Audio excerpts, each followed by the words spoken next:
көмектесіңіз. Көмектесіңіз. Мына қой сіздерге.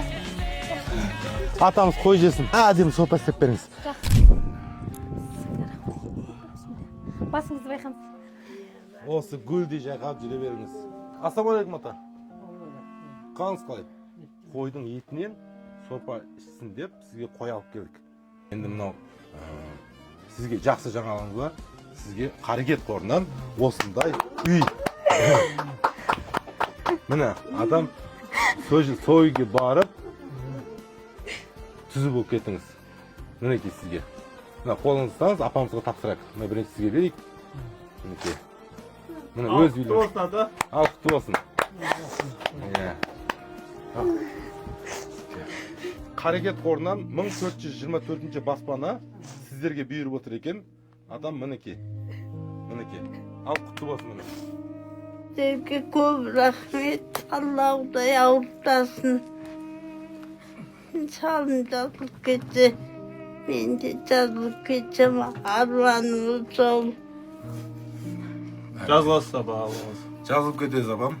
Бәрі артта қалсын, дендеріңіз сау болсын. Қарекет қорының 1424 баспанасы сіздерге бұйырып тұр екен. Міне қазақ елі, қазақ халқы қолдап қуаттап, міне сіздерге бұйырып тұр екен.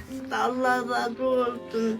Кім көмек кетсе саған разылығымды айтам. Алладан қайтсын. Бала шағаларының қызығын көрсін. Қазақ елі ауырмасын, Алла дені сау болсын. Алла жаманшылықтан ұзақ тұтсын. Қазақ еліне, қарекет қорына мыңда бір алғыс. Мен осындай бір аптаның ішінде осындай маған әкем мен шешеммен андай үй береді деп ешқашан ойламағанмын. Алла разы болсын. Осындай қиын сәттерде маған қарекет қоры өте көмектесті. Бүкіл қазақ еліне, қарекет қорына денсаулықтарыңыз мықты болсын. Ешқашан ауырмаңыздар. Көп-көп рахмет сіздерге. 200 күнде 200 баспана жобасы болып жатыр. Қазақ елі ат салысы бірге осылай қазақ еліні қуантып бірге жүре берейік. Ауылда тұрмайсыздар, қалада тұрасыздар. Қарағанды қаласынан. Атам мен апамның үйін көргілеріңіз келсе, ал кеттік.